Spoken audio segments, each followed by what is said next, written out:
Guys, नमस्कार, बोंजूर and स्वागत है आपका एक नई वीडियो में। और आई नो आप देख रहे हैं कि मैं क्यों इतना सजी धजी बैठी हूँ, क्योंकि ये टॉपिक आपने पढ़ ही लिया होगा क्या टॉपिक है। और मैं आपको थोड़ा सा हेल्प करूंगी एंड थोड़ा सा गाइड करूंगी कि आप क्या क्या कर सकते हैं ताकि आपको घर की ज़्यादा याद ना आए एंड आप अकेले ना रहें। और मुझे पता है सबसे ज़्यादा याद हमें आती है घर की त्योहारों पर, फेस्टिवल्स में, होली पर। या तो मैं आज आपके लिए थोड़े से टिप्स लेकर आई हूँ क्या आप कर सकते हैं और क्या मेरे हिसाब से करना चाहिए, जो मैंने और I guess and I believe काफ़ी सारे और लोगों ने भी किया है जो भी बाहर गए हैं। तो ऑफ कोर्स हर जगह ये सब फेस्टिवल सेलिब्रेट होते हैं, जैसे पेरिस में भी होता है, हर जगह होता है। पर अगर आप रिसेंटली बाहर मूव हुए हैं, रिसेंटली कोई नई कंट्री में गए हैं, तो फिर ऑफ कोर्स थोड़ा सा डिफिकल्ट हो जाता है। तो पहला पॉइंट, टिप, टॉपिक जो भी आप कहिए, पहला ये है कि आप आपके जो भी क्लोज्ड वंस हैं, आपके फैमिली, सिबलिंग्स, आपके स्पाउस या फिर आपके दोस्त, उनसे आप हमेशा टच में रहिए। ऑफ कोर्स बहुत कॉमन सी चीज़ है, बहुत नॉर्मल है। आपको लग रहा होगा माधवी क्या बोल रही है तू, ये तो कॉमन सेंस की बात है ना, लेकिन ऐसा नहीं होता है। जब मैं यहाँ आई तो शुरुआत में मुझे ऐसा लगा हाँ ठीक है, ओके, नई कंट्री है, बढ़िया है। पर जब फेस्टिवल्स आते थे तो आप घर को ज़्यादा मिस करते हैं। तो अपनी फैमिली को, अपने फ्रेंड्स को, अपने स्पाउस को, लव्ड वंस को, जो भी इंडिया में रहते हैं, उन्हें प्लीज़ आप कांटेक्ट करिए। ये नहीं कि आप हर दिन फिर कांटेक्ट करो। आई नो जब आप घर से बाहर होते हो थोड़ा सा होम सिकनेस वाली फीलिंग आ जाती है, हमें हर दिन याद आती है उनकी। लेट्स से अगर आप हर दिन अपने घर पे फ़ोन करोगे और जो आप पहले नहीं करते थे जब आप इंडिया में थे, तो वो आपकी फैमिली भी इंडिया में थोड़ी सी टेंस्ड हो जाएगी, परेशान हो जाएगी कि यार हमारा बच्चा बेचारा वहाँ है, उसे नहीं अच्छा लग रहा है, रोज़ फ़ोन कर रहा है। तो पता नहीं, मैं तो रोज़ फ़ोन नहीं करती हूँ। मैं भी, मेरे परिवार वालों को पता चाहिए ही नहीं कि मैं उन्हें फ़ोन करूँ। बट मैं नॉर्मली भी उनसे इंडिया में भी रहती थी तो हर दिन फ़ोन नहीं करती थी, बट एवरी ऑल्टरनेट डे मैं बात करती हूँ। और मोस्ट प्रोबेबली हमारा व्हाट्सएप ग्रुप होता है, आजकल तो सोशल मीडिया एकदम हवा में है, तो फिर व्हाट्सएप ग्रुप होता है, इंस्टाग्राम पे होते हैं, हम सब होते हैं, भाई बहन, माँ बाप सभी होते हैं आजकल, सब जो भी सोशल मीडिया के चैनल्स पे। तो आप उस हिसाब से टच में रहिए। बट मैं ये बोलूँगी कि टच में रहिए, ऐसा नहीं कि अगर बहुत काम हो गया तो आपने, बहुत स्कूल का काम है तो आज फ़ोन नहीं कर पाया, कल फ़ोन नहीं कर पाया। क्योंकि जब आप आते हैं यहाँ पहली बार तो आपको लगता है आप नई कंट्री में गए हैं, आपको अकेला लग रहा है, बट आप ये सोचते हैं कि आपका परिवार, आपका जो भी फैमिली, जिनके भी साथ आप इंडिया में थे, उन्हें भी तो आपकी कमी महसूस हो रही होगी। तो आप भले बिजी हो के कांटेक्ट ना करें, बट वो कभी बिजी नहीं होते आपके लिए। हाँ, चेंज हो जाता है आगे चल के, बट जब आप नए नए आते हैं कोई भी कंट्री में, नई कंट्री में जाते हैं, तो शुरुआत में आपको नया लगता है और हमारे बिना हमारे परिवार को सूना लगता है। अब जब घर की बात चली रही है तो फिर अब आप आ गए यहाँ पे या कोई भी नई कंट्री में चले गए, तो आप क्या करेंगे? एक घर बनाइए जो घर से दूर है पर आपका घर है। कैसे बनाएंगे? थोड़ा सा नेटवर्किंग करिए, आस पड़ोस में देखिए कौन रहता है, आप घूमिए, थोड़ा अपने एरिया में घूमिए, वॉक करिए, वीकेंड्स पे बाहर जाइए। पेरिस की एक बहुत इम्पॉर्टेंट एंड बहुत अच्छी चीज़ ये है कि बहुत डाइवर्स है। जैसे इंडिया में बहुत जगह से लोग हैं और जैसे मल्टी कल्चरल सिटी बोलते हैं, वैसा है। तो पेरिस भी वैसे ही है। आप बाहर निकलिए और आपको कितने लोग मिलेंगे, ऐसा ज़रूरी नहीं कि फ्रेंच ही मिलेंगे, पर बहुत सारे लोग मिलते हैं। बाहर घूमिए, लाइब्रेरीज़ में जा सकते हैं। सिटी की लाइब्रेरी होती है, फ्री एंट्री होती है, कहीं पे थोड़ा सा चार्ज होता है। देन आप जिम भी जा सकते हैं, जितने भी फिटनेस प्रेमी लोग हैं वो जिम जाइए। आप मीटअप्स में जाइए। फिर बहुत सारे इवेंट्स होते हैं, इंडियन इवेंट्स होते हैं।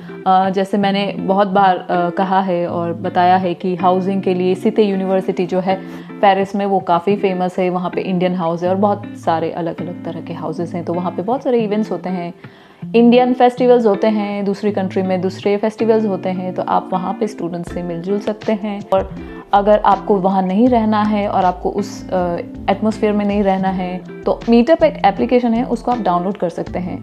इसमें आपको आपके हिसाब से, आपको जो भी पसंद है, हॉबीज़, जैसे आप रनिंग हो गया, ट्रैकिंग हो गया, हाइकिंग हो गया, स्विमिंग, या फिर डे ट्रिप हो गई कहीं और दूसरी सिटी में, दूसरी कंट्री में, बहुत सारे ग्रुप्स बने हुए हैं। तो आप इसमें भी चेक कर सकते हैं, ज्वाइन कर सकते हैं अपने हिसाब से, अपनी इंटरेस्ट के हिसाब से उस ग्रुप को ज्वाइन कर सकते हैं।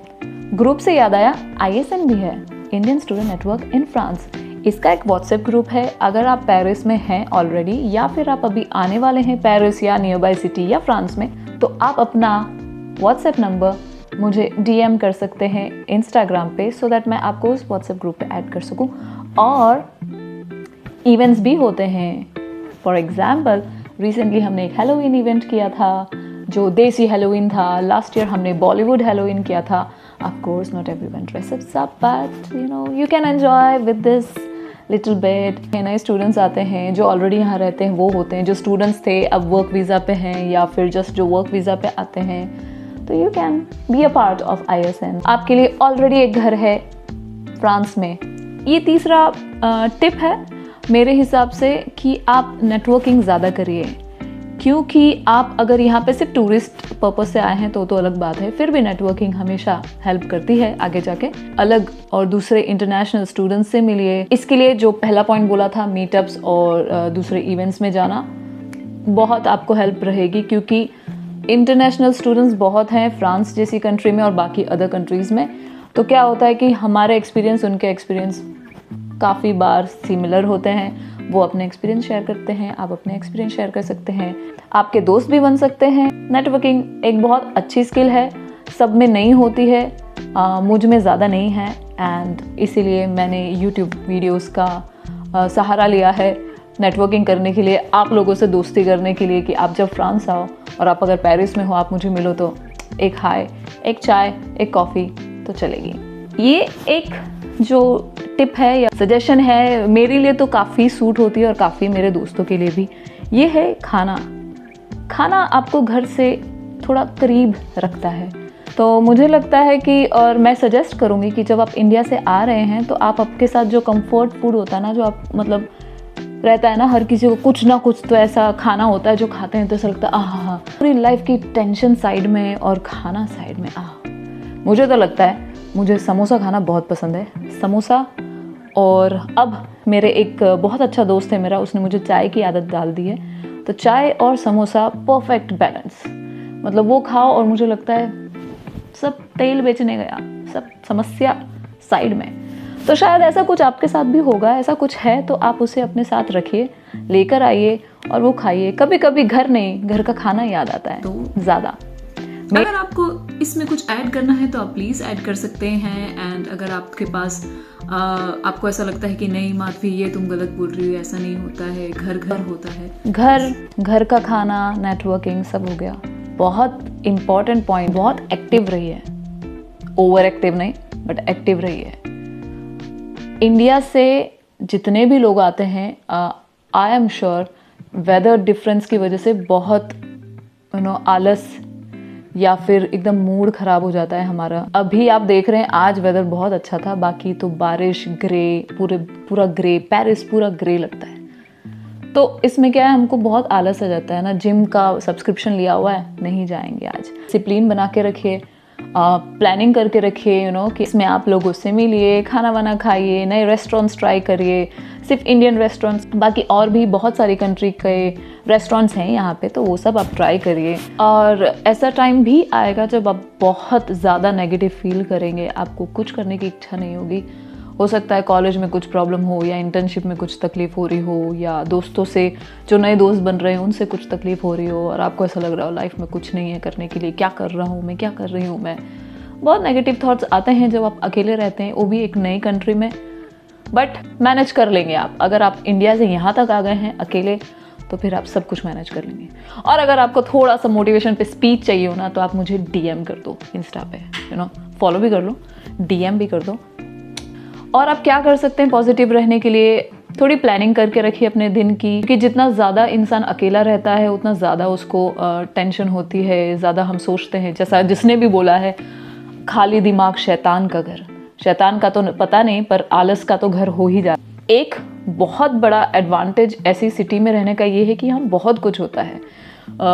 बुक रीडिंग क्लब्स होते हैं, स्विमिंग पूल्स हैं, बैडमिंटन खेलते हैं। हमारे इंडियंस ही काफ़ी सारे हैं जो छोटे छोटे ग्रुप्स में बटे हुए हैं, वो भी बैडमिंटन खेलते हैं, टेबल टेनिस खेलते हैं, आई डोंट नो, बहुत सारी चीज़ें हैं। तो आपको काफ़ी चीज़ें मिल जाएगी मोटिवेट रहने के लिए। अनटिल एंड अनलेस आप घर में अकेले चुपचाप रहेंगे बिना किसी से बात करे तो नहीं चलेगा। और एक लास्ट सजेशन, टिप नहीं है, पॉइंट नहीं है, कुछ नहीं है, एक सजेशन है कि प्लीज़ घर जाइए।